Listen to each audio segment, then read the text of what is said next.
need the river for access. What about the other area downstream? We can't afford them both, Simeon. Well, we've got to. If anyone else starts prospecting, we'll have lost all that we've done over the last 6 months. There. That's my share for the claim.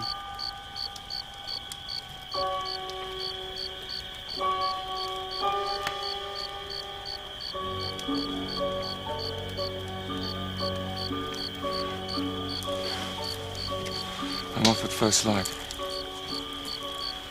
I should make Pretoria in 4 days. We'll be back in 10, eh? In 6 months, we'll be rich. Good night, Herod. Good night.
Zet hem op een van die paarden en vaar hem terug naar die kraal.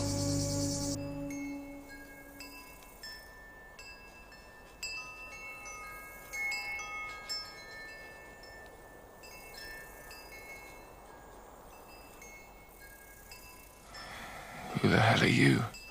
Stella de Zeegter. And you? Lee. Simeon Lee. How long have I been here? This is your 3rd day.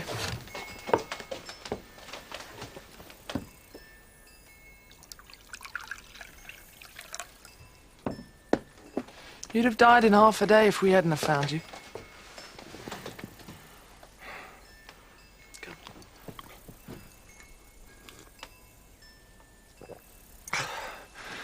Thanks.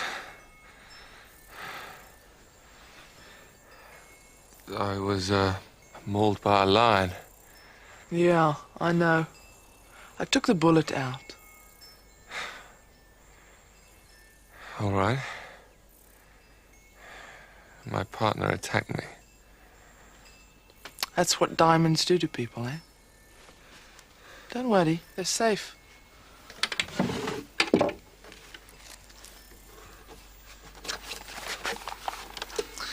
And your map, it's a bit bloodstained, though. Do you, live out here all by yourself?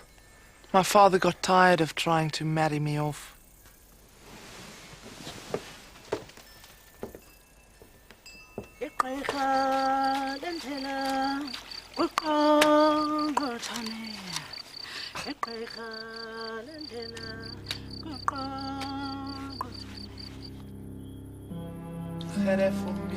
Gereformeerde. Howiggy. Howiggy. Verhalsiger. Verhalsiger. Goed. Goed. Goed. Goed.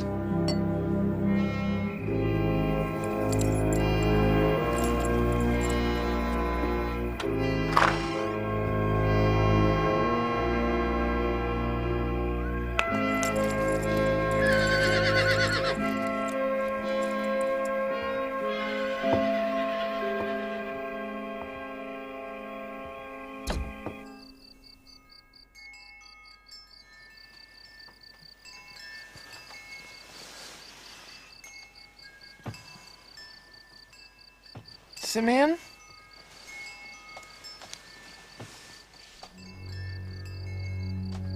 Simeon?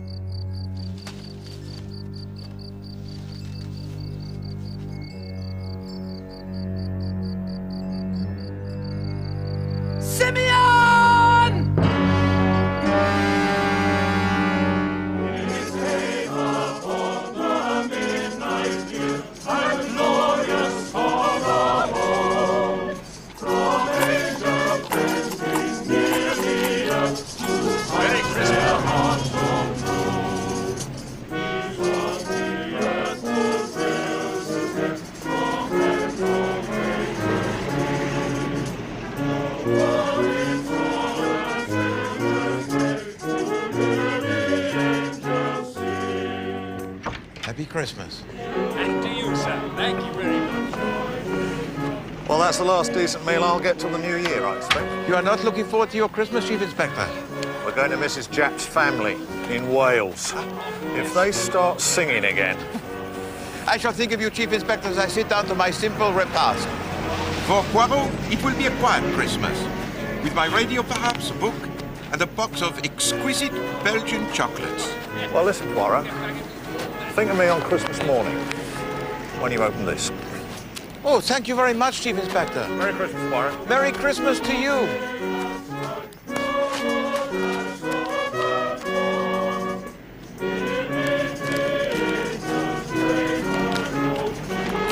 Oh, yes, of course. There we are, my dear, and a very happy Christmas to you. Thank you.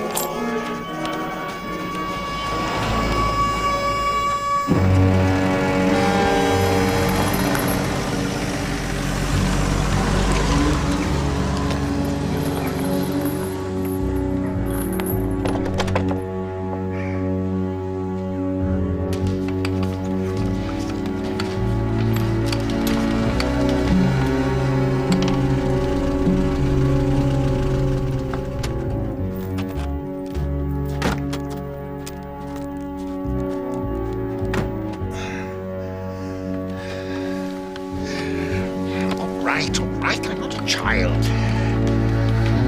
Bring them in.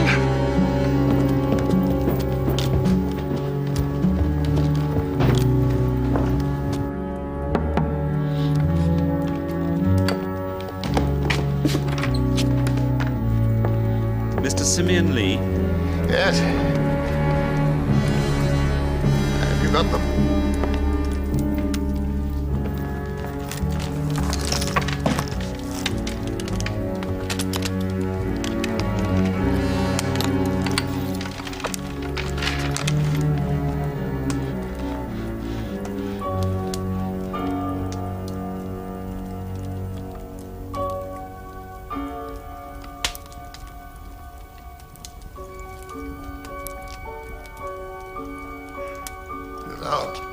Get out, all of you! Get out.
Yes, Monsieur Dicker? Monsieur Dicker, my radiator, it has gone cold, and there is a... But then the boiler must be repaired. After Christmas? That is most unsatisfactory. Unfortunately, I can't do anything about it. I don't... I cannot get hold of a plumber, sir, until I see. after the holidays.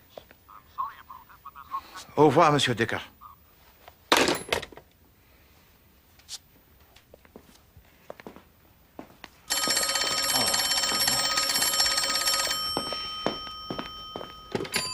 Yes. Hercule Poirot? Yes, it is I, Hercule Poirot, who speaks. I need a detective to come and stay here in my house for Christmas. Now, don't say no just like that. Hear me out. Superintendent Sugden of the Shropshire Police recommended you. I do not know. I don't care if you don't know him. He knows you. My life is in danger. Have you received any threats, Monsieur? Simeon Lee. Oh, well, you'd have to be here to understand. Tell to me, if you please, Monsieur Lee. Does your house have the central heating? What? Yes, of course. Very well. Poirot will be there tomorrow. Give to me, if you please, your address.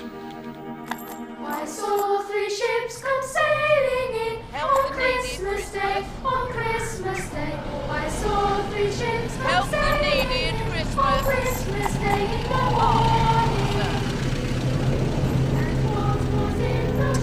Oh, thank you so much, sir. Thank you. Madam, help the needy at Christmas. Oh.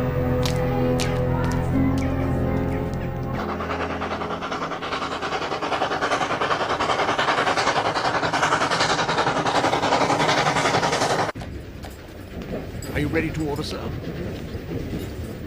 Yes, thank you very much. But please, do tell me, what is this brown Windsor soup? Well, sir, it's soup from Windsor.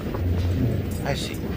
But then I will have this brown Windsor soup, followed by the ambassador of Savoy. Okay, if I share your table. Of course.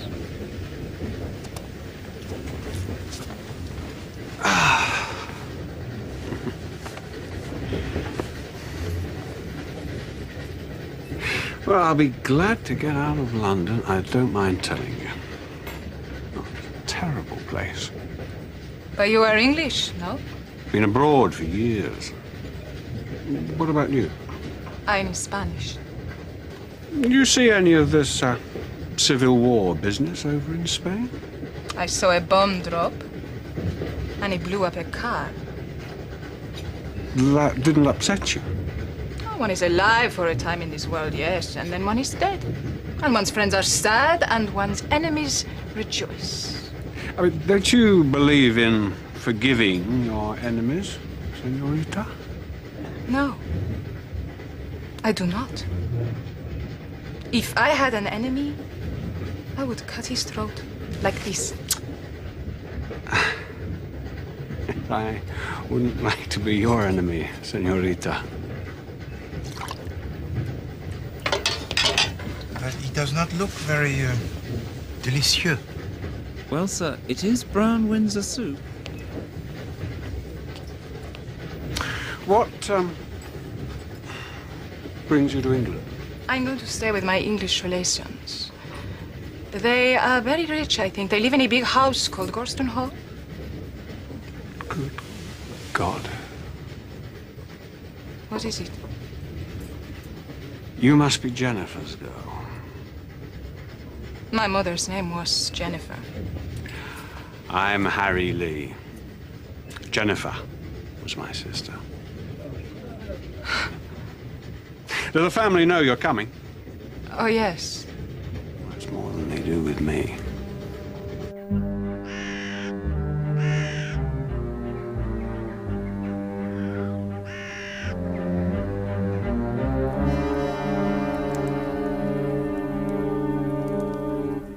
He's playing God, as he always does.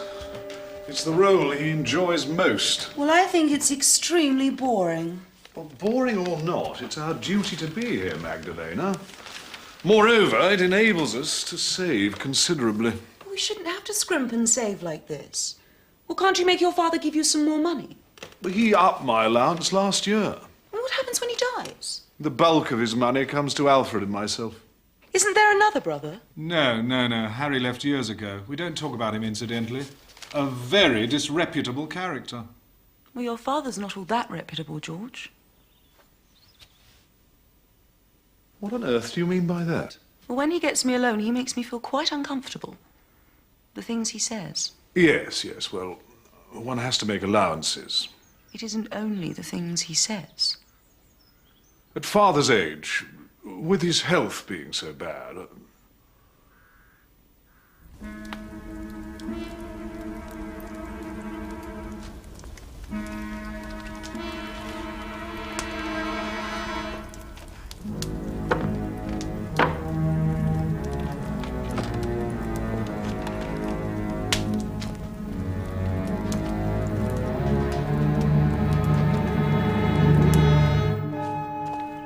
Always give in to him, Alfred. He's a very old man, Lydia. Well, he'll get older and more tyrannical. Oh, why must we have George and Magdalena for Christmas? Father hasn't seen George for a long time. He's very good to us, you know, Lydia. Oh, Alfred. Magdalena's going to be frightfully bored anyway. Well, why George has to go and marry a girl 20 years younger than himself, I shall never know. He always was a fool. Well, I suppose she's been quite a help to him in his constituency. All right, what is it, Horbury? Beg pardon, sir. Is it convenient if I take the car? Mr. Lee's asked me to go to the station and meet some more guests. Some more guests?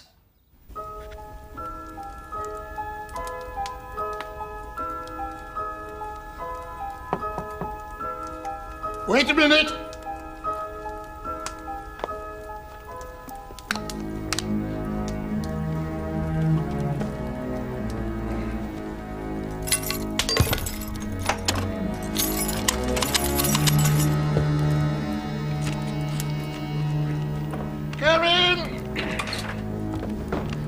We have just seen Horbury, and he says that Lydia, my dear. What a nice colour you've got. he says there are to be more guests for Christmas. Just straighten my legs for me, would you, my dear?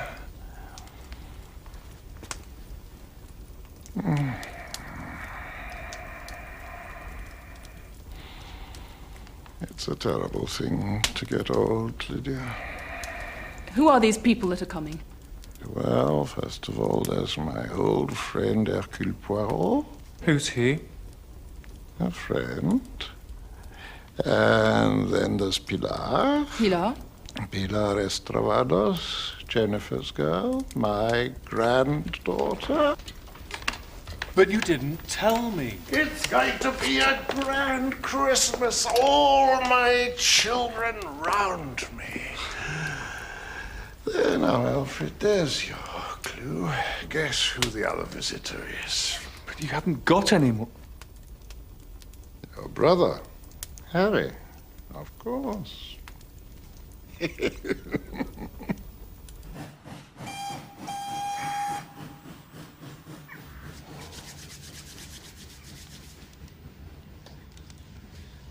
What do you think of the spats?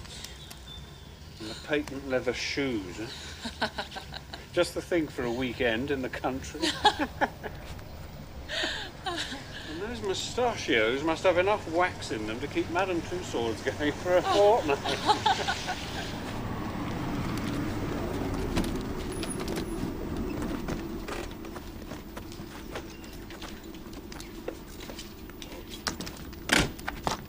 Mr. Vardos? Yes? Mr. Simeon Lee sent me to meet you. Mr. Harry Lee? Drop. I'll put your bags in the booth.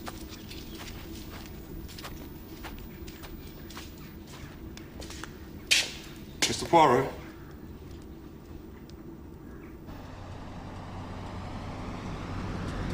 You were a friend of the old bastard Simeon.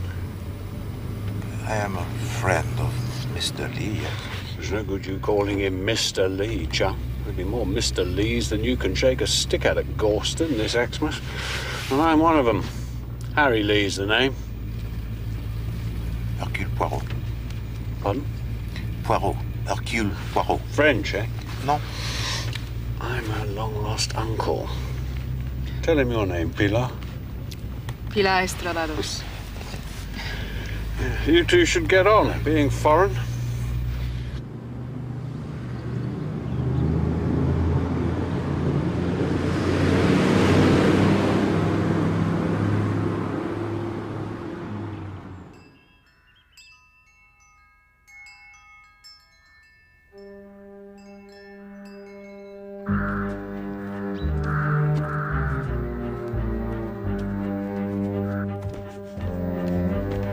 Alfred, the car's arrived. What are you doing? I'm writing a note to Father, protesting in the strongest possible terms. Notes. Whatever good you think notes are going to do.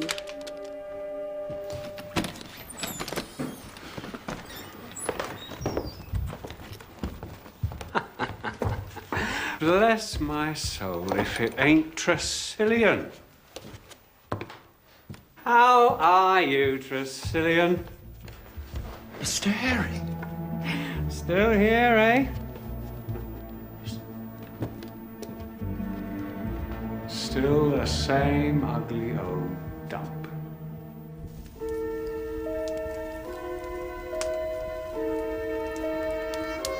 You don't look very tough.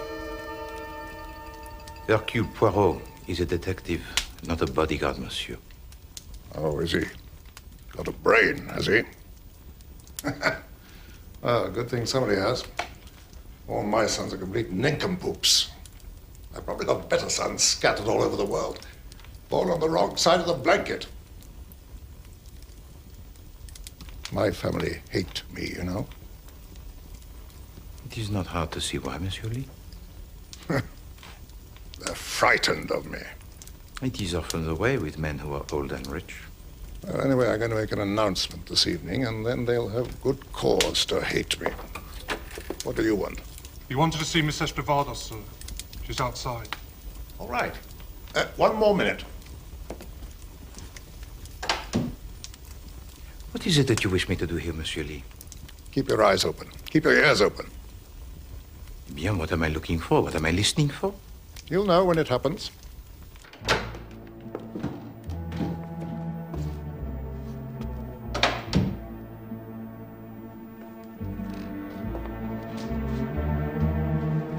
Tresillian is taking your bags to your room, sir.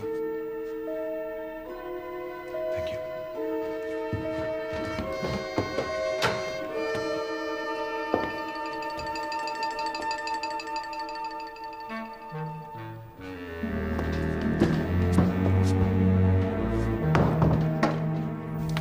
I've been a very wicked man, Pilar. What do you think of that? The nuns say all men are wicked. Nuns. But I don't regret it. I've enjoyed every moment of it. I've cheated and I've stolen and I've lied. And the women. You shocked, Pilar? Why should I be shocked? Men always desire women. That is why wives are unhappy. Go to church and pray. You are the devil's brat. Well, you like me to sit here with you, grandfather? Yes, I do. It's a long time since I was close to anything as young and beautiful as you are. It warms my old bones. Ah, but you don't fool me. Don't think I don't know why you sit here listening to me droning on. Money. All right. I'll show you something.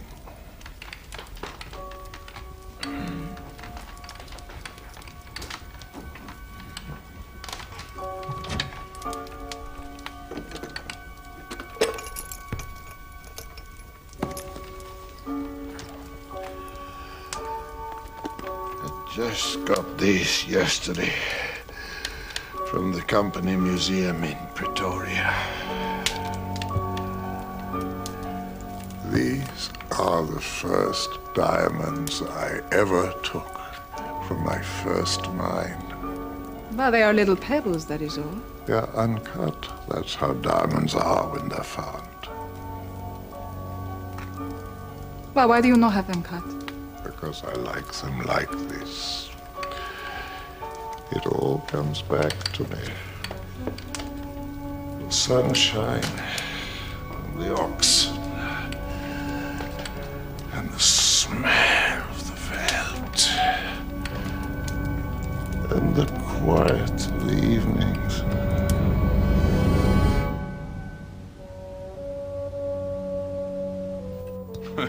It is unfortunate that these so-called Republicans have forced him to take the action he has taken. But take it from me, Generalissimo Franco has right on his side.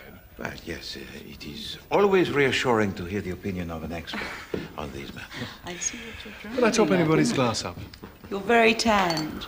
Have you spent time in South Africa too, like your father? No, only a year or two. I've been in Argentina mostly, well, apart from my time in Macau. I'm afraid I've been absolutely nowhere. Could I have a word, Lydia? I'm sorry. Excuse me. How about you? I've remembered who this Hercule Poirot is. He's a detective. The police? Oh, surely not. He's one of those private detectives. But why should your father want to... Excuse me, sir. What is it, Horbury? Mr. Lee's ready to see you all now.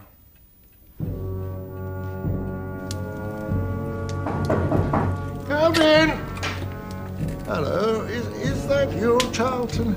Oh, yes, I'm sorry to trouble you at home, but it is rather urgent. I want you to make a new will for me. Yes. Sit down, I won't be long. Yes, well, you see, it's some time since the other will was made, and things have changed. No, I don't want to spoil your Christmas. Come over on Boxing Day. Or the next day, yes, I shan't be dying just yet. Goodbye. You're all looking very glum. What's the matter? Harry, I don't know you anywhere, even after all these years. Your taste in clothes hasn't improved, I see. Good to see you, Dad. You're looking well.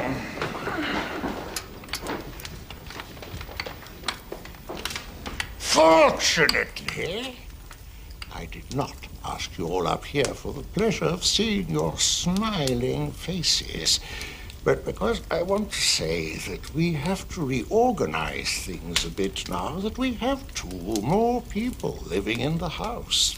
What do you mean? Pilar will make her home with us here, naturally, and Harry is home for good. Harry's coming to live here? Well, what's wrong with that, old boy? Harry is my son, too, you know, George. Of course, it is going to mean cutting back a little in other areas. Your allowance, for instance, George will have to go. Well, you can't do that, Father. You don't understand how heavy my expenses are already. Oh? Well, let your wife do her bit, then. She could make her own clothes. Even my wife could make her own clothes. And she was one of the most stupid women it's been my sorrow to meet. You've no right to talk about our mother like that. Right! Right! You've no rights, any of you. You're just a set of namby-pamby weaklings. Has any of you produced one grandson for me? No! Hold hard, Dad. Ah, I'm just sick to death of the lot of you. Get out! Get out, all of you! Get out! Get out!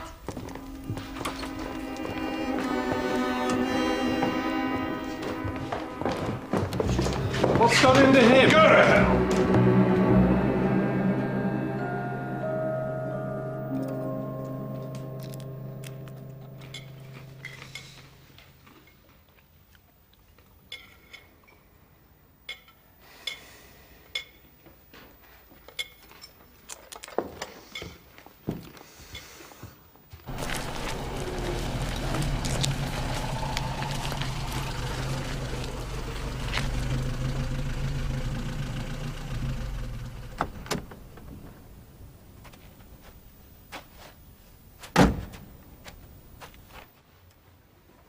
I blame you, Alfred. You've had charge of him here. What are you talking about? I think there's a case for getting a doctor in right away. A doctor? There's nothing wrong with him. He's clearly not of sound mind. 2 doctors, isn't it? Ladies, shall we?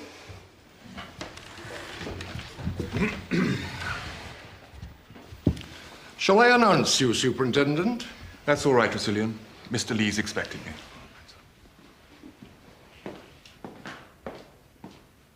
Come and have some coffee. The gentleman will be through in a minute. Over here? It's wonderful that you could come, Pilar. It's wonderful for me, too, to meet my uncles and aunts and this grand house.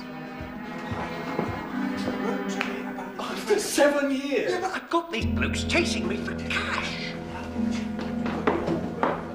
I was having a word at a cocktail party with Buffy, and you know he has the ear of the PM, right? Who was it? Mr. Sugden, Superintendent of Police. Watch what you're doing. I'm sorry, Mr. Tressilian. You've got no right to go touching things. What did he want, this police superintendent? He's collecting for the police orphanage. Oh? And did he get anything? I'm sure he did.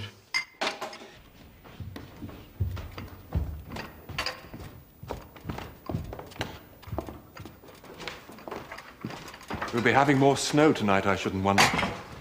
We'll be cut off again if we're not careful.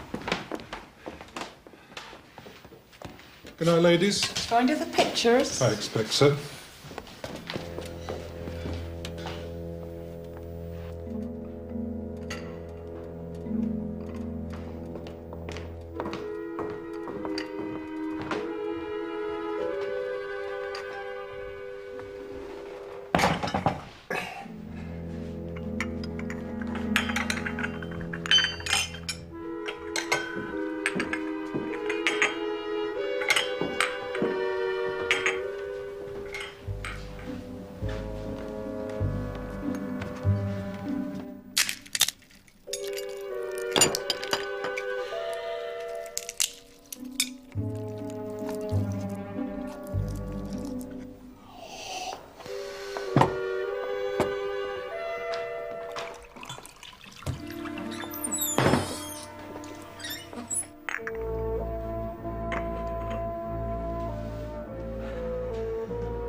room!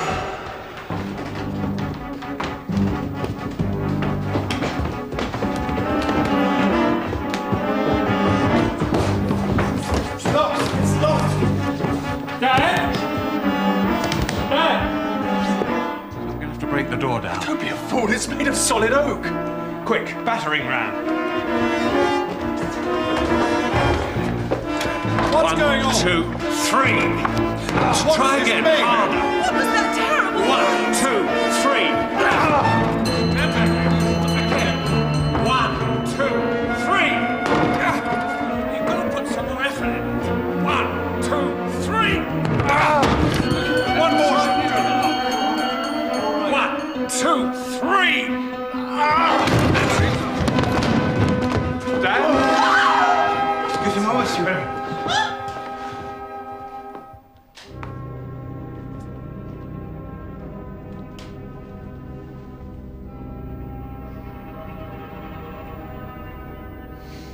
I've forgotten my book. I didn't have a drove in it, sir. What's going on?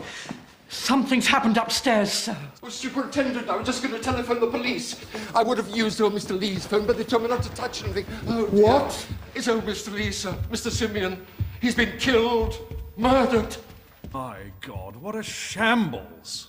Nothing must be touched. All right. I want this room cleared. Who are you? Police. Superintendent Sutton. You got here very quickly. Would everybody please wait downstairs? Excuse me, miss. Nothing must be touched or disturbed. She knows that. You picked up something from the floor just now.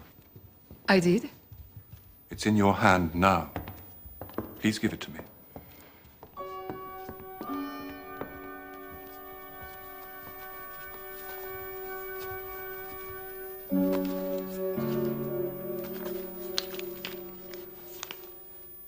Ah, you must be Mr. Poirot. Superintendent. Lucky we had a detective here on the spot. Perhaps. Stay in here, would you? Look. Don't touch it.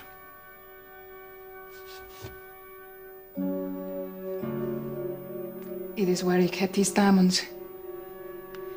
They have gone.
To rescue you, mon ami.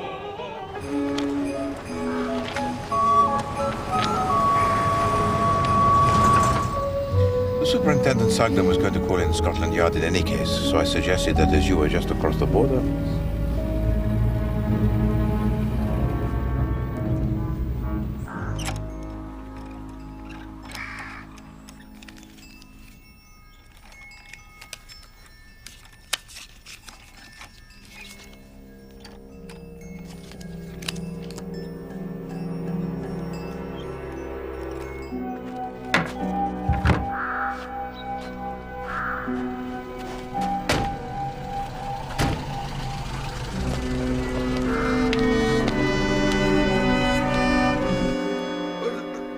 It must have been the work of a lunatic.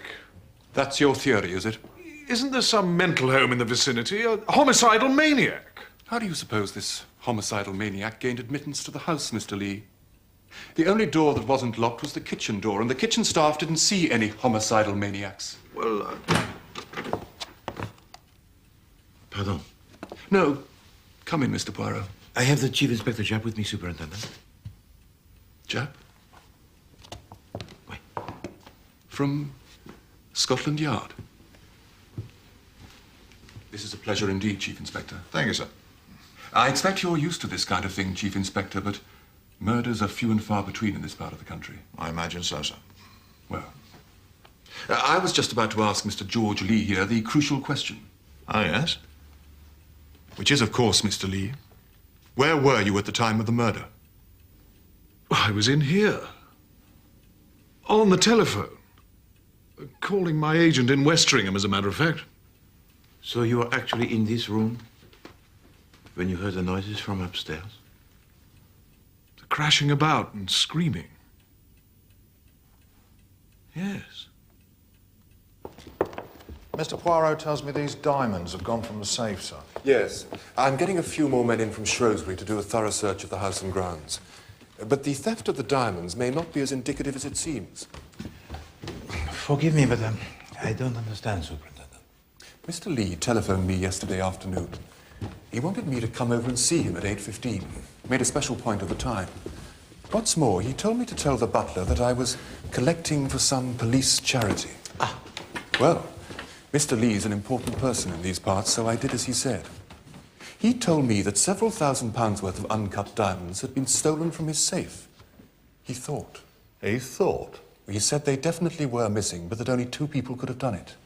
And one of them might have done it as a joke. I have yet to meet anybody in this household, Superintendent, that has even the most rudimentary sense of humor. He didn't happen to name these people, did he, sir? No, he didn't, Chief Inspector. But it's odd. He wanted me to go away and come back again in about an hour. Said he'd have a clearer idea then about if he'd been robbed or if it was a joke. I can tell you, by this time I was getting pretty fed up with Mr. Lee. But of the 2 people that he suspected, is it possible that one could be a servant and the other a member of his family? And if it was family, he didn't want to drop them in it. Well, yes. Perhaps my visit was just meant to put the frighteners on them. So you left? Yes, I did. It wasn't worth my while going all the way home, so I went and sat in the car. I was just on my way back. I was to use leaving the orphanage subscription book behind as an excuse, when all this hell broke loose.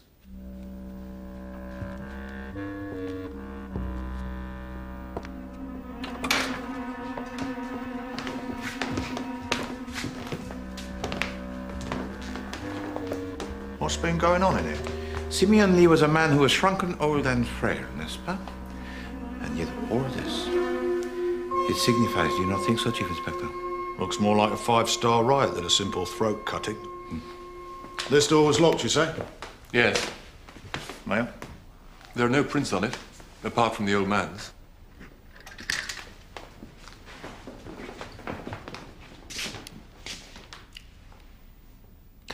You observed the little scratches at the end of the barrel, Chief Inspector? It's been turned from the outside, using long-nosed pliers. But why, mon ami? So that we would think that Simeon Lee locked the door himself and that it was suicide? So suicide most strange, n'est-ce pas? Who hurls around the room or the furniture and then screams before he commits the act? Suppose Mr. Lee put up more resistance than the murderer expected and made such a racket that he had to get out quick before he had time to put the room to rights. He couldn't have got out through the window? All bolted shut. This one isn't. But it's locked in that position for ventilation. But is it not a possibility that Simeon Lee did in fact commit a suicide, but wanted it to look like murder? Why would he do that? Because Simeon Lee was a man most vengeful, Chief Inspector, and had not a great love for his family. Blimey.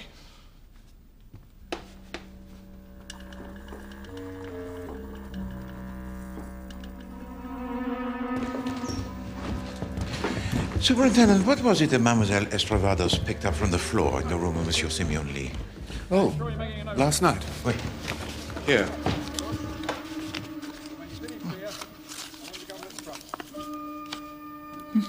In detective stories, it's the sort of thing that solves the whole mystery. What do you think?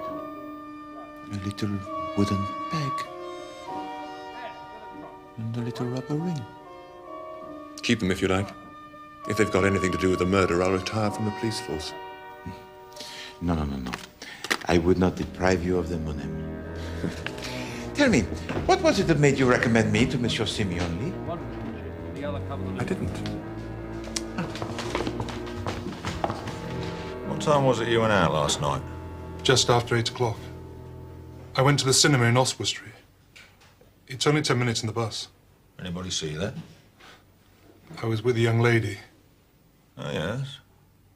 What's her name? Doris Buckles, sir. She works in the United Dairies in Markham Road. I didn't have anything to do with this, sir. What can you tell us about the diamonds Mr. Lee kept in his safe? Nothing, sir.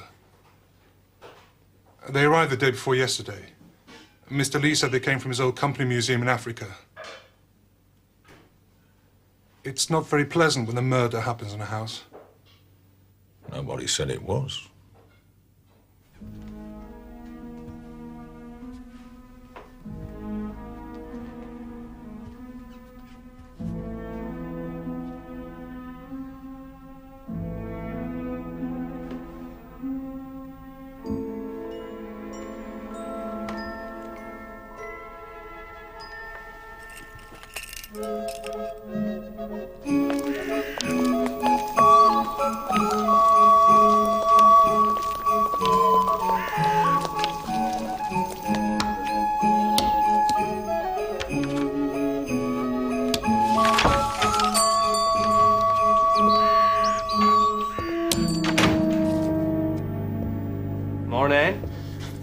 Good morning. Can I help you? No, thank you. I'm just looking.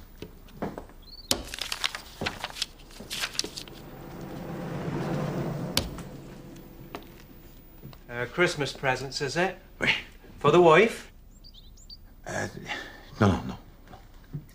No, if you please, monsieur, I should like to buy the present for a good friend. With a sense of humour, I dare say. Well.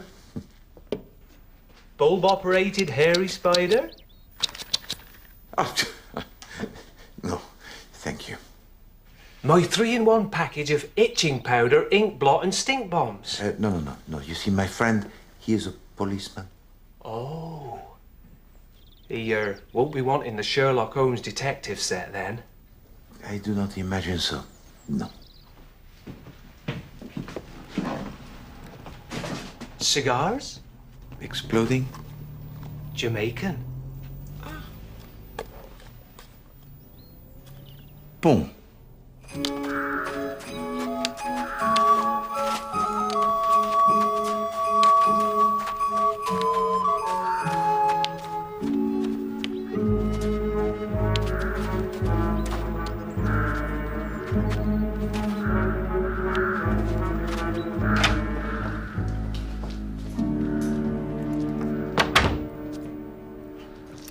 Bonjour, Madame Lee. Bonjour, Monsieur. Good morning, Mr. Poirot. Pardon, Madame, but I do not understand that which you do. Oh, it's just a hobby of mine. Miniature gardens. This one's a desert oasis, and this'll be an Italian vineyard when it's finished. And this is a Japanese garden. Do you see all the stones? C'est charmant. Mr. Poirot, why did my father-in-law ask you to Gorston? To tell you the truth, Madame, I am not sure. He told me that his life was in danger. But from whom? He did not specify.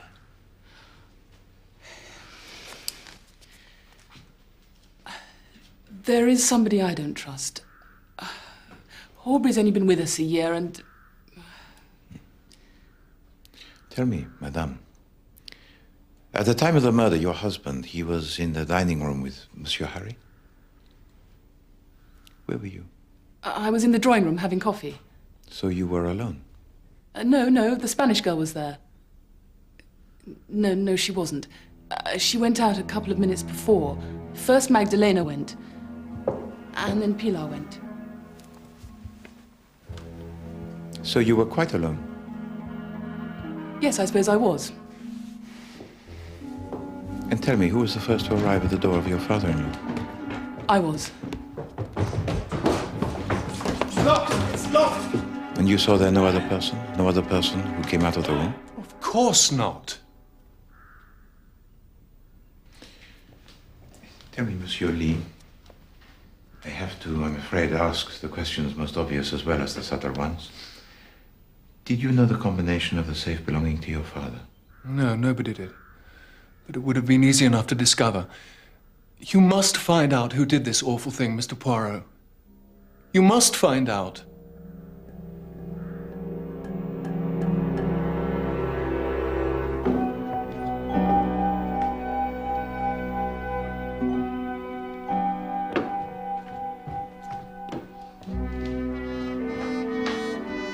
Very violent sort of blokes, these Africans. Europeans do not figure too badly in the arts of violence, Chief Inspector. Nah, but it gives you the creeps, this place, doesn't it? You are too sensitive, mon ami. That's true. Chief Inspector. What is it, Poirot? We know of two possible motives for the murder of Monsieur Simeon Lee. One is a simple case of the theft of the diamonds. And the other's old Simeon's will. Did someone want him dead before he could make the changes he was threatening? Précisément. No. You'll go in off if you do that. Now, grip the butt of the cue firmly and...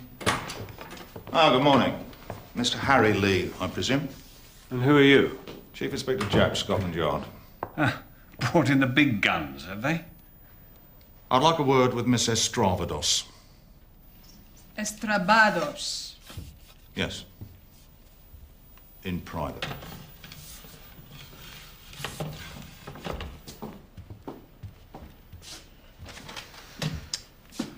Don't let them bully you, kid. Now then, Miss Bados. Estravados, quite. You understand English all right, do you? My mother was English. I am really a very English person. Is your passport English? It is Spanish. We'd better have a look at that if you don't mind. It's in my luggage, I think. So your grandfather sent for you to come from Spain, and you arrived here yesterday, is that right? Yes. Tell me, mademoiselle, when... Sorry, I was looking for Sergeant Coombs. Please, don't let me interrupt.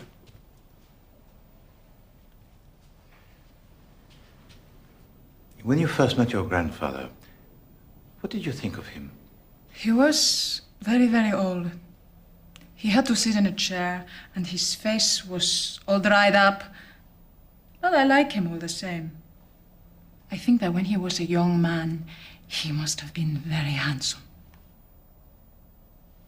Like you.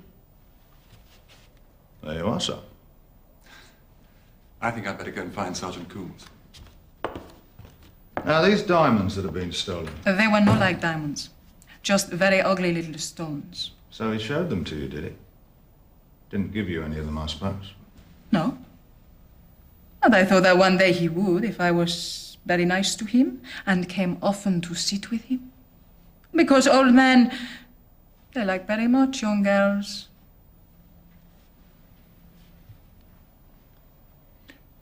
Tell me, mademoiselle, who do you think stole them? Robbery. Why do you say that? He has the face of a thief. His eyes go so, from side to side, and he listens at doors. Where were you when the crime was committed, Miss Estravados? I went up to my room. I remember the butler had just brought in the coffee. But I wanted a clean handkerchief, so I went upstairs. I was sitting at my dressing table, repairing my makeup. And then far away, I heard a scream and everybody running. And so I went too. I see. So you were all by yourself, up in your bedroom, when Simeon Lee died?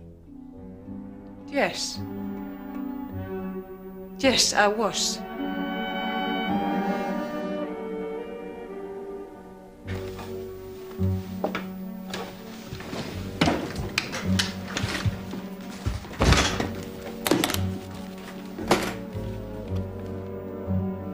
Here, Sergeant!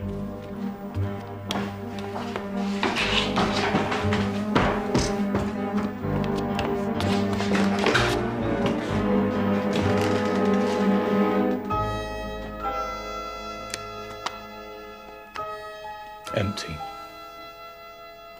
Whose room is this? It's that Member of Parliament's and his wife's.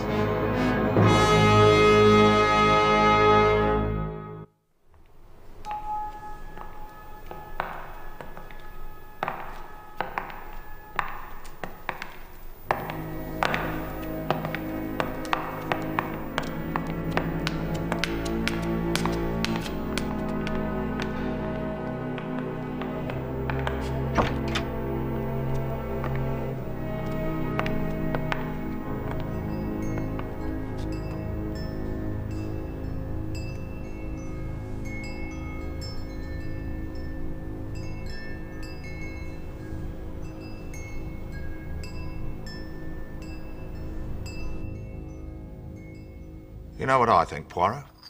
No, Chief Inspector. What is it that you think? I think this murder was done by a woman. That's what I think. And why is it that you think that? Right. Simeon Lee was a frail old man, yes? Monsieur Simeon Lee was a man of the frailness extreme, oui? Then how do you account for the furniture in his room being knocked about all over the shop like it was? I mean, he couldn't have put up much of a struggle against a man, could he? But against a woman... Chief Inspector, you have been thinking again. I have warned you of this before. Oh, well. But you know, seriously, Chief Inspector, all of the family, the women included, they will have alibis for the time of the murder. Well, the lovely Magdalena Lee's is pretty flimsy. And it was her luggage we found the diamond case in. If I'd stolen the diamonds, do you really think I'd be stupid enough to leave the box in my own luggage? Would you tell us where you were at the time of the murder, Mrs. Lee? In the drawing room. In the drawing room with Mrs. Lydia Lee? No, I'd come in here to telephone. Was anybody in the room with you? No. It was a private call. I was alone. How long were you in here, Madame Lee? What's it got to do with you? Just answer the question. How should I know? 15 minutes? 20? You know how long it takes to put a call through in the evening. It was a trunk call, then? Well, of course it was. But you don't honestly think I'd know anybody in this godforsaken dump, do you? Well, one of them's lying. The lovely Magdalena can't have been in there alone making a phone call the same time as her husband was in there alone making a phone call. Exactement. Perhaps we should tax them with this together, Chief Inspector. Here's another thing I've been thinking, Poirot. Boy, on the desk in my room you'll find my spectacles. In your room, madam? There's something not quite English about this murder. Comment? This throat slitting. Not quite our style.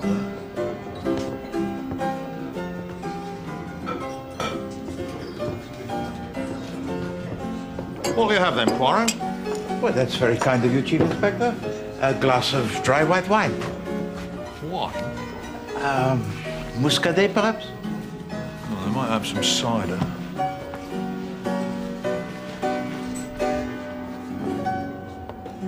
Hello, Hercule. How are you doing? Let me buy you a drink. No, merci. The Chief Inspector Japp is already buying me one. So, it was the glamorous Magdalena had the diamonds all the time, I hear. The leather box, but not the diamonds. Ah, Mr. Lee, I've been looking for you. Well, you only had to look in the nearest pub. But tell me, though, what do you think of the opening times in this country? Sit down for a minute. Good health.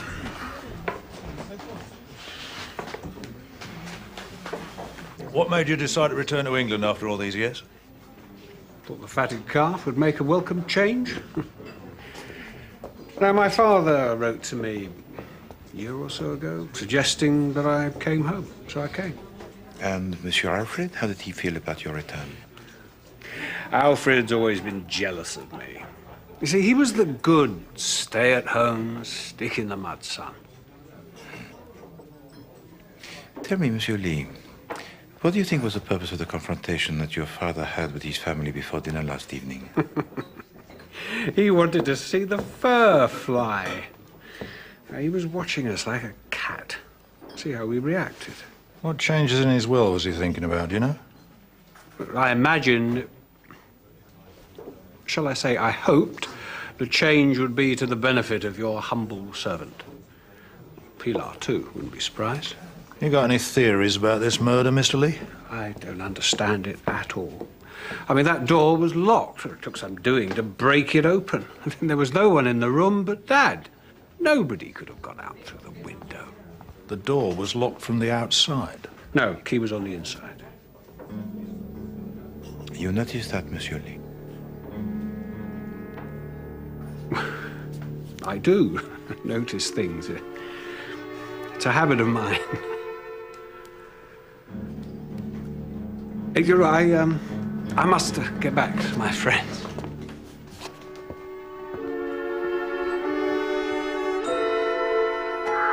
I've been feeling very queer. Very queer indeed. It is indeed a business, Mustard. Oh dear, it gave me quite a turn, it did. When I went into the hall and there was this strange man standing there. And Mr. Harry's voice said, "Still here, Tressilian? Alive, the same as ever." Must have been a feeling most strange. It seems sometimes, sir, as if the past isn't the past at all. It seems to be the bell rings and I go to let someone in. Doesn't matter if it's Mr. Harry or Mr. George, Superintendent Sugden even. And I'm saying to myself, that I've done all this before. That is most interesting, Tressilian. Yes, well, I'd just like to check some times with you, Mr. Tressilian. When the noise started upstairs, Mr. George Lee was telephoning. Can you confirm that? Oh, somebody telephoned, sir. It's the bell rings in my pantry here. If anybody lifts the receiver to dial an under, there's a faint noise on the bell here. And about this fellow Horbury, the valet, he was definitely out of the house by 8:15? It was a bit before that, I'd say, sir. It was just after the superintendent arrived. I remember particularly because he broke a coffee cup. Horbury broke a coffee cup? How was that? He was just lifting it up, admiring it like, and I happened to mention that Superintendent Sugden had arrived, and he just dropped it. Did he indeed?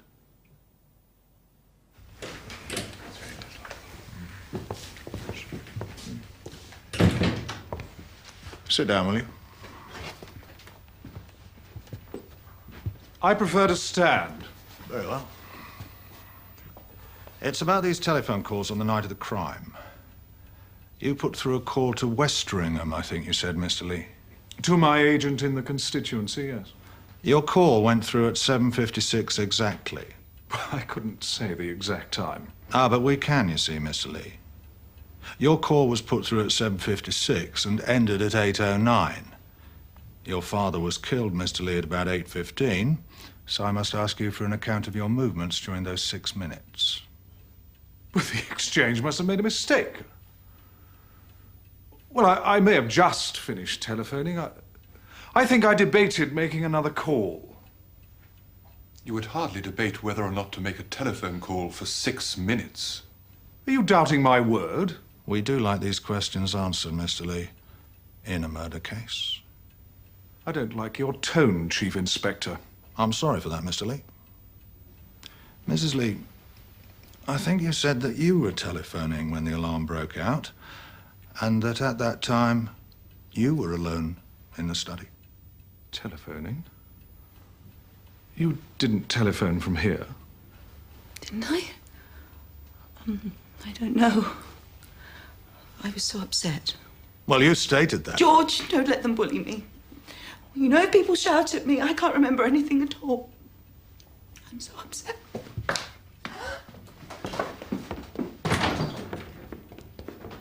I won't have my wife treated like this. It's disgraceful. She's a very sensitive woman.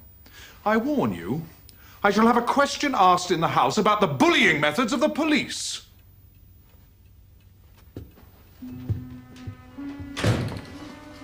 She'll be back. In about 5 minutes, I should say. When she's worked out a story, eh, Poirot?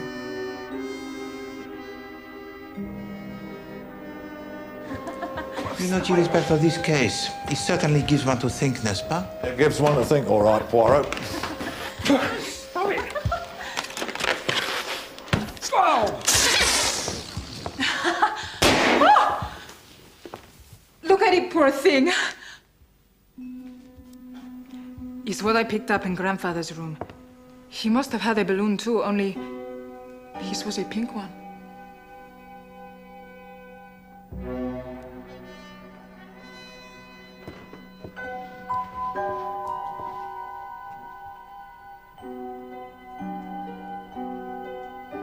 You seen a ghost or something, Poirot? Chief Inspector, I might just have done precisely that.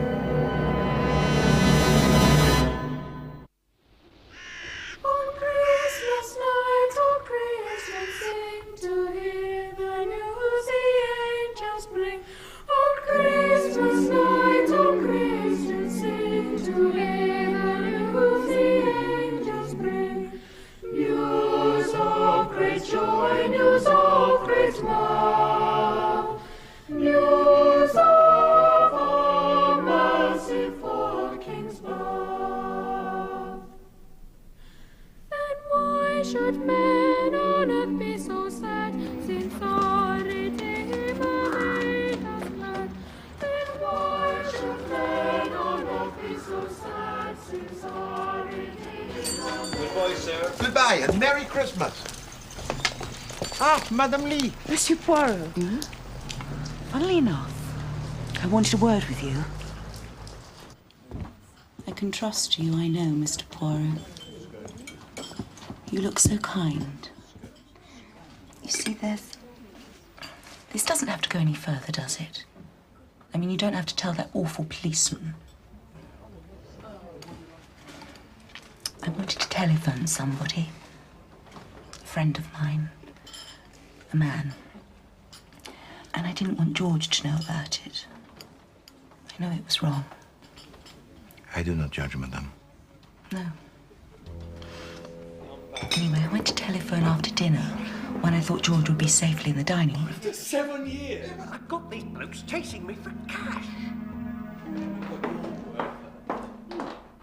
Only when I got there, I heard him telephoning, so I waited. Almost. And where did you wait, madame? There's a little place for coats and hats and things just by the door. And I slipped back there where I could see George come out of the study. Only he didn't come out. And then I heard all the noise, and I heard Mr. Lee screaming. Anyway, it would be very, very awkward for me to talk about this in front of George. You do see that, don't you?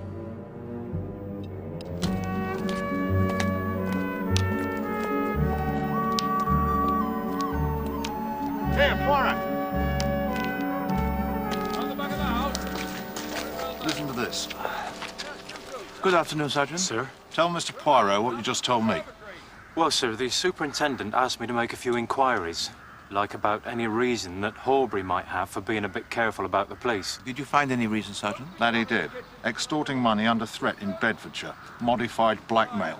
The case couldn't be proved, so he got off. Yeah, but he could not have possibly have committed the murder. His lady friend said he was at the cinema, and everyone agrees that he left the house before 8 o'clock. Yes, I know. Blessed infuriating. Tell him the other thing, Coombs. Well, sir, we also made an inquiry or two about Mrs. George Lee. Magdalena Jones, as she was when she was living with a Commander Jones down in Hambledon. Passed her off as his daughter, only she wasn't. And before that, she was Madeline Potts of Willesden. She left with most of the commander's savings and debts all over Hampshire. Thank you very much, Sergeant.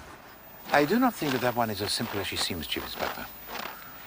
On the night of the murder, she said that she went to telephone a man, but she overheard her husband on the telephone and concealed herself until he finished. Well, it sounds like about her dap.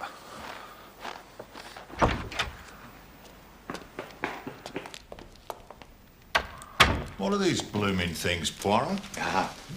Now, these are the miniature gardens of Madame Alfred Lee. Well, what's the point of having a miniature garden?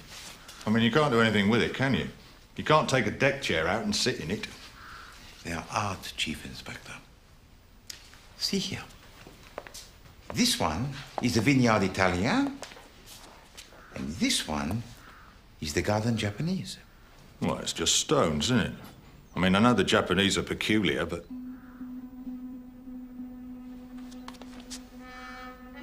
What are you looking at? What is it? It's a stone. Very nice.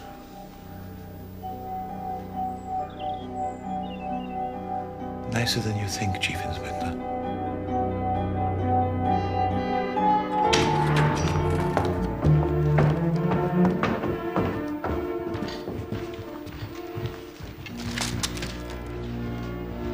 Frog's been doing his Christmas shopping. I want to see what he has brought for me. Steady on. No, it's not for me, I think. What the devil is it?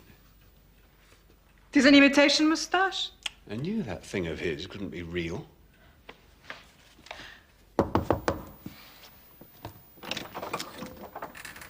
What is it? We'd like a word, Mrs. Lee, if that's convenient. Yes. All right, I'll come out. I'm sorry, Alfred's resting. He had very little sleep last night. Would you come through here? This is his mother's old room. It hasn't been touched since she died. Tell me, madame, your husband, he was very attached to his mother. He adored her. We were wondering if you could explain these. What are they? Uncut diamonds, Mrs. Lee. We found them in your Japanese garden. My dear Chief Inspector, if I'd stolen the diamonds, I would have just dug a hole in a flower bed somewhere and buried them there. Oh, have you still really no idea who can have done this awful murder? We got more idea who didn't do it. Oh, please, God, let it be a stranger, not a member of the family. It might be both. What do you mean? It might be a member of the family and at the same time a stranger. It is merely a little idea that has occurred to the mind of Hercule. The official reading of the will generally takes place after the funeral of the deceased. However, as that will not now be until after the inquest, I have been asked to give you the bare bones of Mr. Simeon Lee's testament now. Asked by whom? Interested parties, Mr. Lee. The main provisions of the will, which was made 10 years ago, are quite simple. Half Mr. Simeon Lee's property goes to his son, Mr. Alfred Lee. The remainder is divided equally between his other children. Alfred struck lucky again, as per usual. Half the old man's fortune. You ought to think yourself lucky my father left you anything at all. Well, I don't think I need to go any further with that. But what about Pilar? Mrs. Estravados is not mentioned in the will.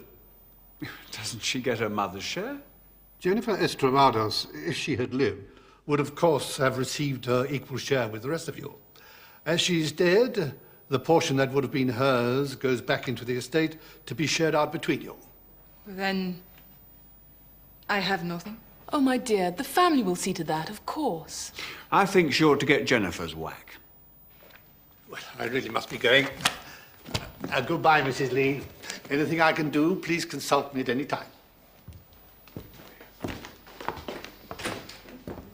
I agree with Harry. I think Pilar is entitled to a definite share. I mean, this will was made years before Jennifer's death. The law is the law, I'm afraid. We must abide by it. Yes, we're all very sorry for Pilar. But as George says, the law is the law. My dear, this must be very unpleasant for you. Would you please leave us while we discuss the question? Yes. Yes, very well.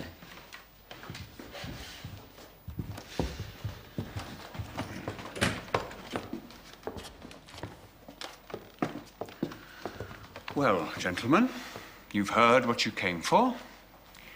This is family business now.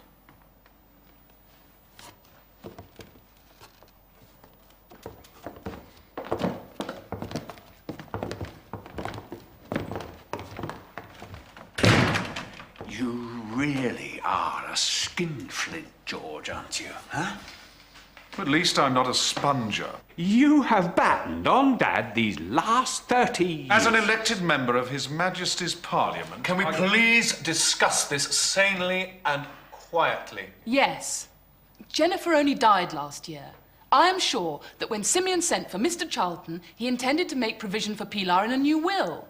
I think we should carry out what we can assume were his wishes. I agree.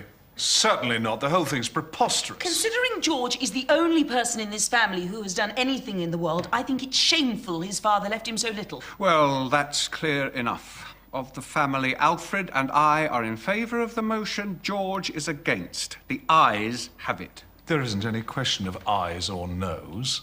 My share of my father's estate is mine, absolutely. I shall not part with 1 penny of it.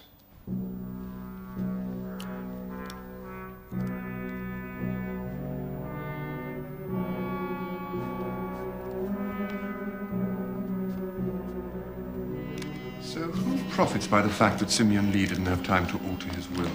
All of them except the Spanish girl. So we can cross her off the list then? Yes. Well, maybe.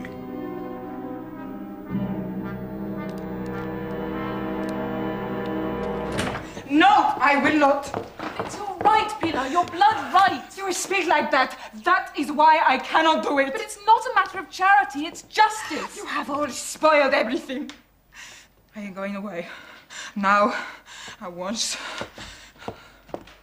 You will not be troubled by me no more. Now, the matter of your passport, Miss... Go to hell!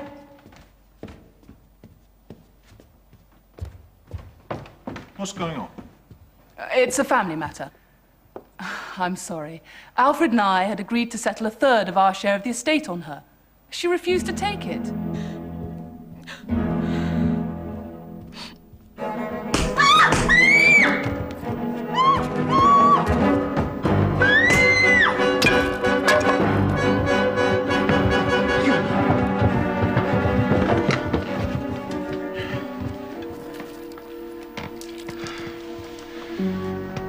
He's still alive.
Good morning, Joseph. Good morning, sir.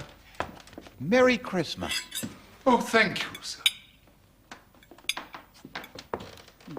Hercule, have you heard how the girl is this morning? Merry Christmas to you, Monsieur Harry. Yes. Mademoiselle Estrovados, she sleeps peacefully. She has, I think, the clavicle that is broken. Yes, yes, I heard all that from the doc last night, but, I mean, who would want to do such a thing? Excuse me.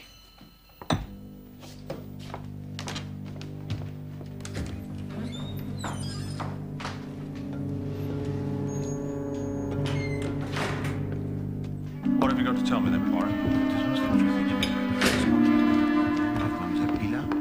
I opened the drawer and I took out from it the husband. And she is with them.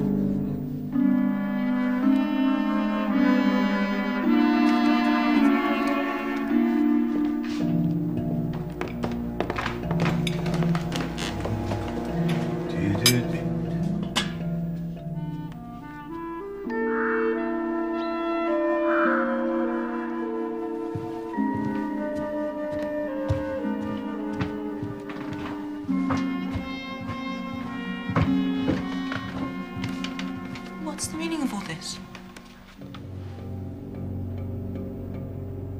Merry Christmas, Maggie. Good morning. Please to come in now.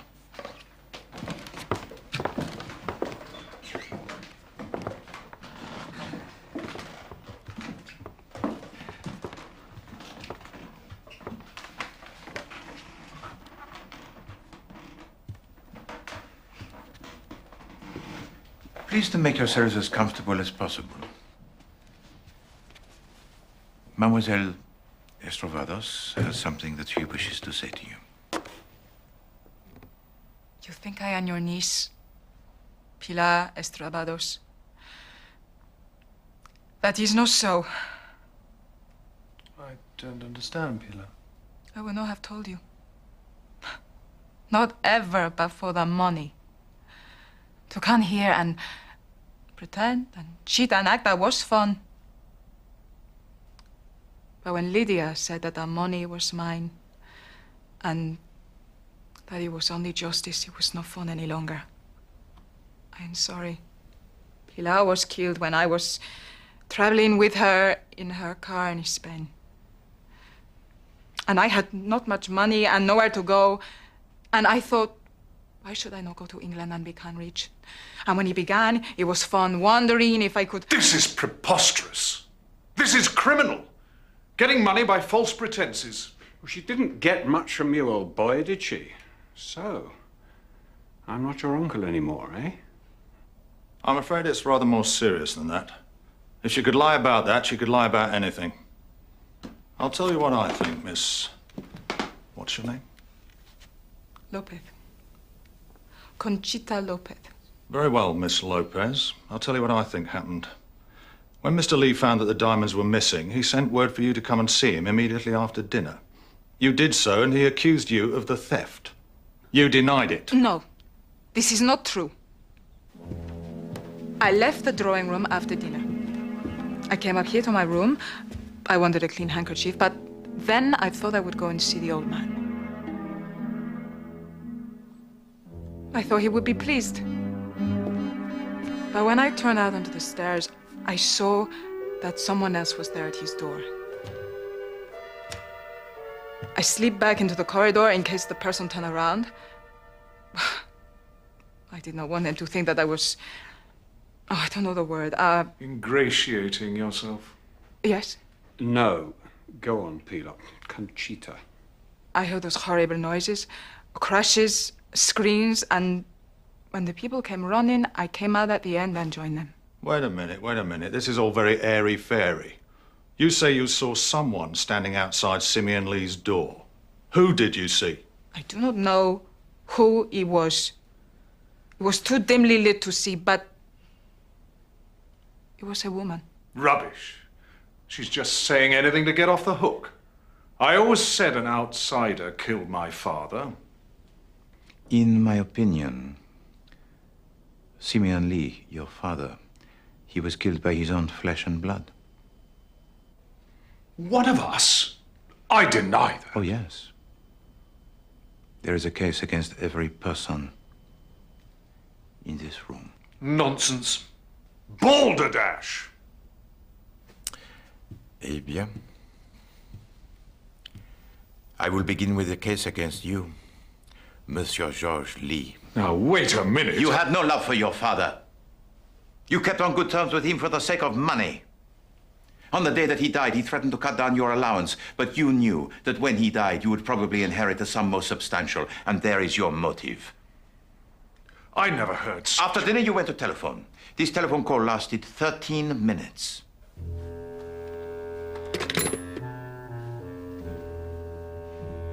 You could then have easily visited the room of your father and killed him.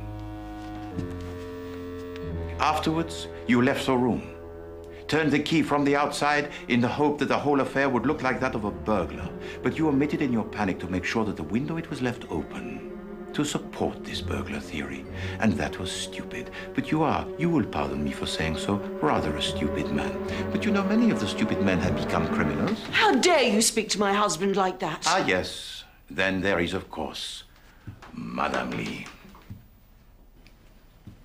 She also had a motive. She is, I think, in debt. And the tone of the remarks made by Simeon Lee would have caused her some uneasiness. Roger, you know this, sir. She also has no alibi. She said she went to the telephone. But did she, in fact, make a call? And in any case, we only have her word for what she did. I suppose it's our turn now.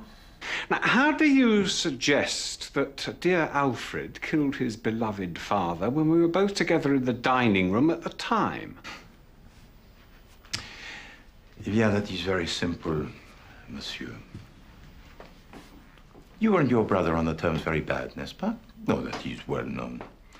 But let us suppose that these bad terms are all part of a clever plot. Let us suppose that you and he have got together some time before. And then comes the night of the murder, which together you had planned so cleverly.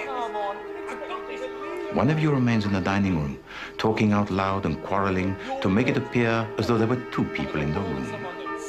While the other brother, he goes upstairs and commits the crime. I mean, I don't think you understand. You devil! But what if it was not a woman that Mademoiselle Lopez saw outside the room of Simeon Lee? What if Mademoiselle Lopez is again lying, but this time to support a man of whom she has grown rather fond? Now, look! No, you're wrong. It was me that Pilar saw. You, Lydia? Can't believe I've been such a coward. To keep silent just because I was afraid. I think you'd better tell us now, Mrs. Lee. I'd been thinking all evening about the unpleasant scene we'd had with Simeon before dinner. When Conchita left the drawing room, I decided to go up and see him. I was going to be firm with him. I was going to tell him that Alfred and I were leaving. Lydia? Yes, I was. I'd had enough humiliation, Alfred. I knocked on Simeon's door. There was no answer. I knocked again. Still no answer. I tried the door handle, and the door was locked. Then those terrible noises started inside the room. I stood there, paralyzed. And then Alfred and the others came running and battered down the door, and we saw inside the room. And there was no one there. Just Simeon lying dead. There was no one else there. Do you understand me? And no one had come out. And all this time you've said nothing? No, because if I had, there is only one thing that you could have thought. That I had killed my father-in-law. No, madame. When you heard those screams, most awful, when you heard the sounds of the struggle, Simeon Lee was already dead. Already dead? What do you mean, already dead? Did I not tell to you, Chief Inspector, that I thought I had seen a ghost? The first intimation I had of this was when I visited a shop in the village. And the owner of this shop, he is a fellow most jovial, n'est-ce pas? He delights in the childish pranks and, how do you say, les blagues? The practical tricks. You're not trying to tell us that this was all a practical joke? No, madame, not a joke. but a trick most deadly. The killing itself was simple.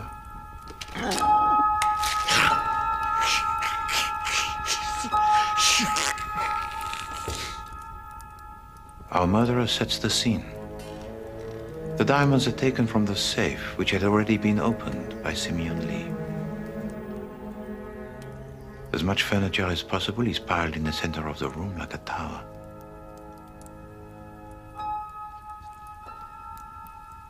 Then, a strong, thin length of cord is tied around this tower.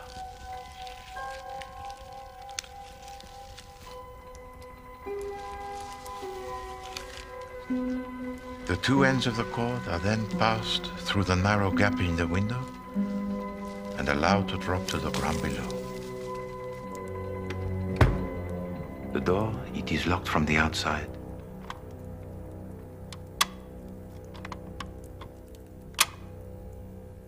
The stage, it is set.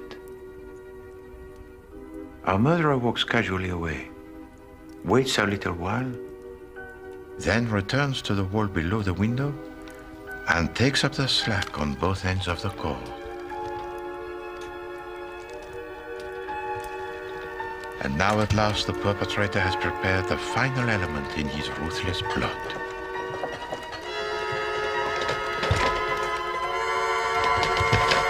But the scream!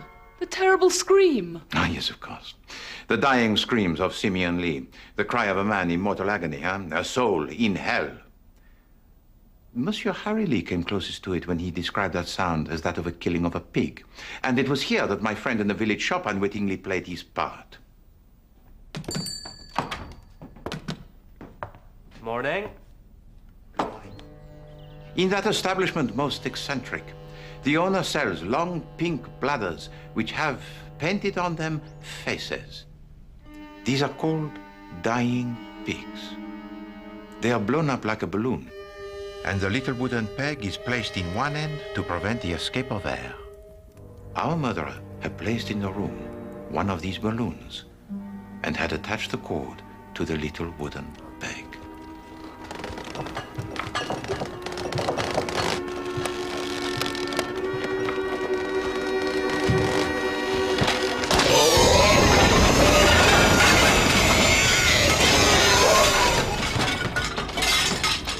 His plan accomplished, our murderer then pulled the remains of the dying pig out through the window, leaving behind only the little wooden peg and the telltale fragment of the balloon.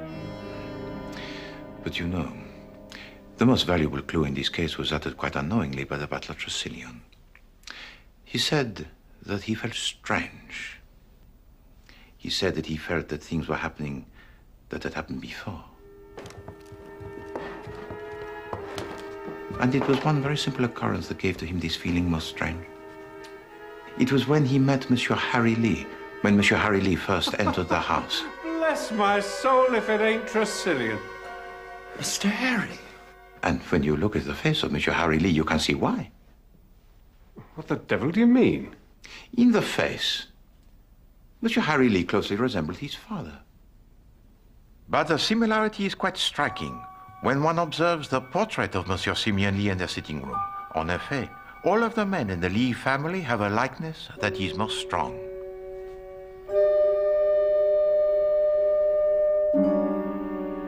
All right, Poirot.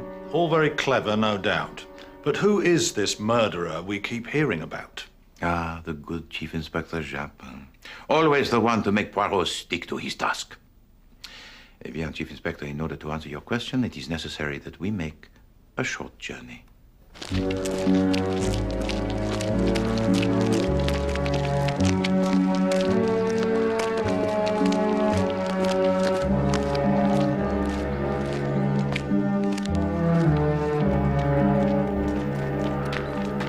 Suivez-moi.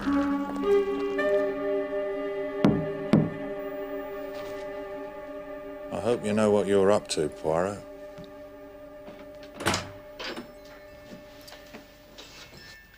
Bonjour, Madame de Agatha. We would like to see your son, if you please. Oh, God.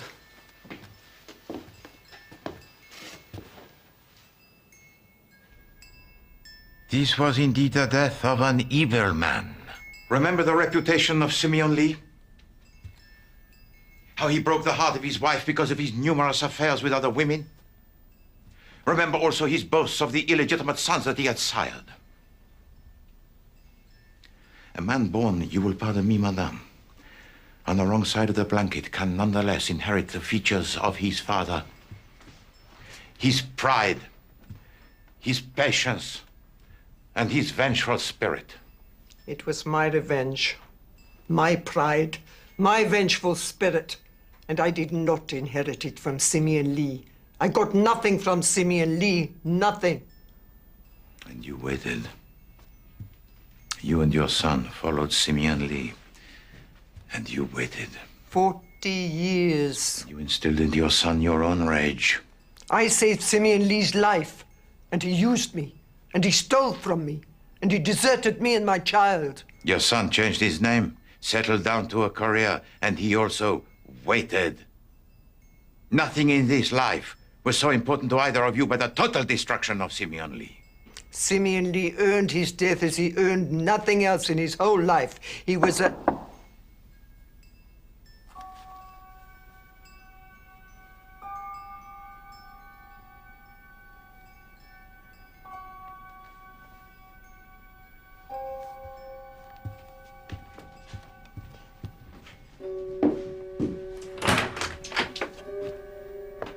Come in, Superintendent.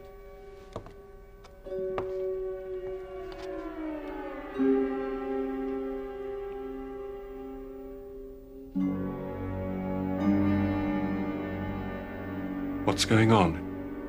And now you can see it, can you not, Chief Inspector? You can see why Tresillian felt so disoriented. What's all this about? The extent of his disorientation did not fully dawn upon me until I purchased from the village shop the false mustache and attached it to the portrait of Simeon Lee in the sitting room.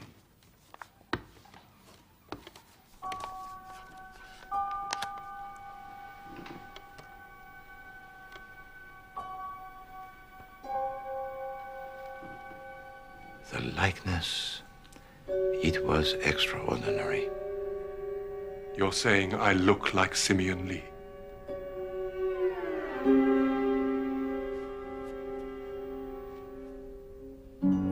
You are like Simeon Lee in almost every respect. None of that!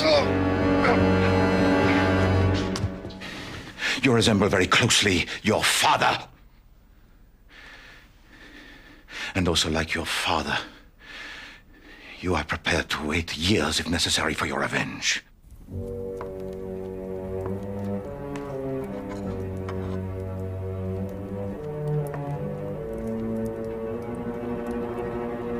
And your revenge is indeed terrible.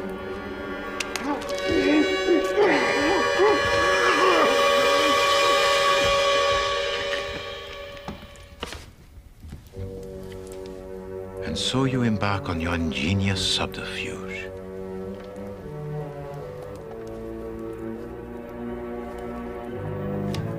Weaving the intricate web of deception that will make the murder which you have committed appear to have been perpetrated by an innocent member of the household, while you yourself were absent.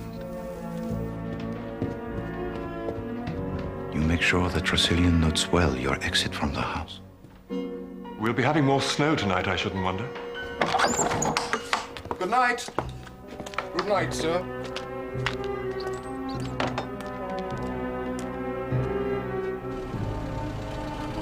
You stop halfway down the drive. Wait long enough to distance yourself from the crime in the minds of the family. And then return to the house.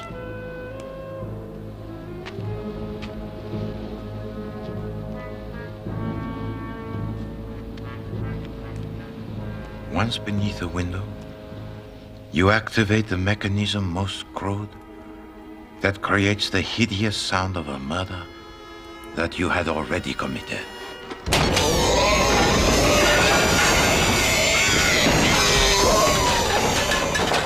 And then to further your alibi, you find an excuse to actually come back into the house. I've forgotten my book.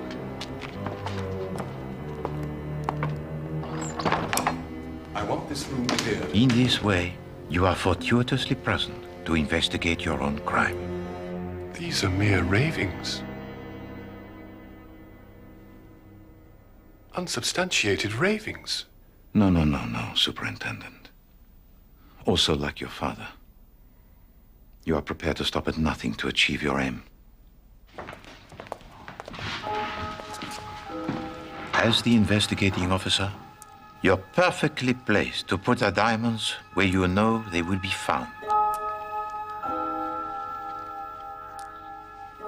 And to do the same with a black leather case. In this way, you sought to incriminate the innocent. And worse, Mademoiselle Lopez had given to you already one very nasty moment. I think that when he was a young man, he must have been very handsome. Like you. You knew, which we did not know, that she meant that literally. I think I'd better go and find Sergeant Coombs. She saw the likeness, and then she made the discovery of the balloon. It is what I picked up in Grandfather's room. He must have had a balloon too. Suddenly you were afraid. You thought that she might put the two and two together. And from that moment, the fate of Mademoiselle Lopez, it was sealed.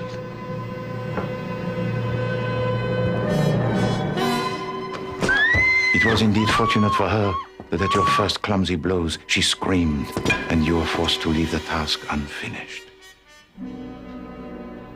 Madre de Dios. Harold Sugden, I am arresting you on a charge of the willful murder of your father, Simeon Lee. May his soul rot in hell.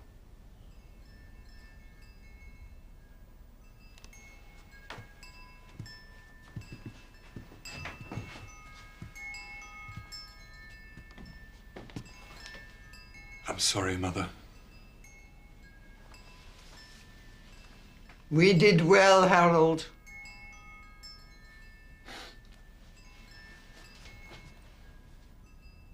Come on, let's get it over with.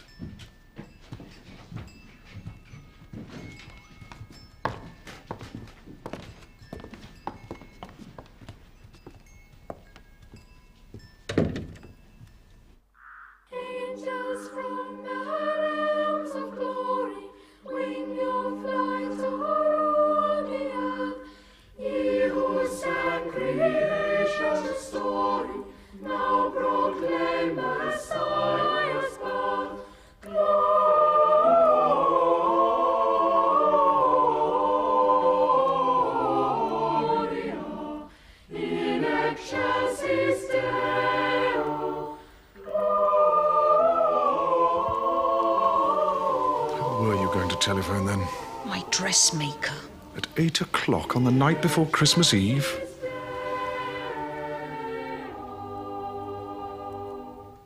Why did old Simeon ask you down here in the first place? Because Superintendent Sugden wanted an expert witness to the proceedings to prove that he could not have been involved. So he asked Simeon Lee to invite me. But Sugden said he didn't. That is because he did not want us to know that he'd been in contact with Simeon Lee before.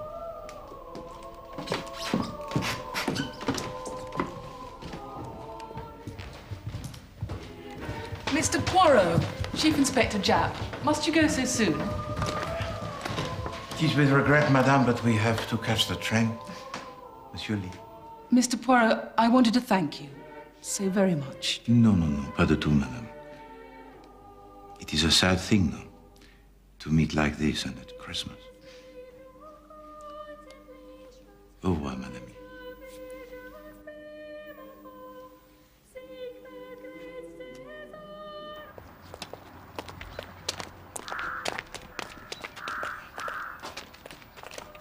Monsieur Poirot, I wanted to say goodbye and to thank you. Mademoiselle Lopez. And might I suggest that in the future you maintain your own identity? It will cause, I am sure, much less of the complications. Harry and I are going to Paris. Yeah, she knows she'll be safe with an old man like me. I'm sure she will, Monsieur Harry. Goodbye. Oh, yes.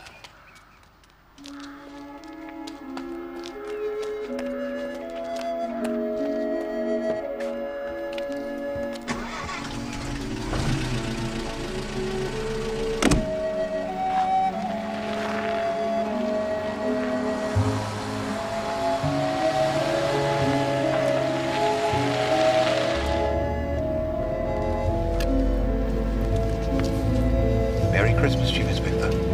Oh, Poirot, you shouldn't have. I have not yet thanked you for my present. Well, I hope you like them. Oh, I do very, very much indeed. Such wonderful colors and such workmanship. Emily's been knitting away at those blessed gloves for months. Well, you must tell her how much I thank her and how much her skill it is appreciated. I will. I will.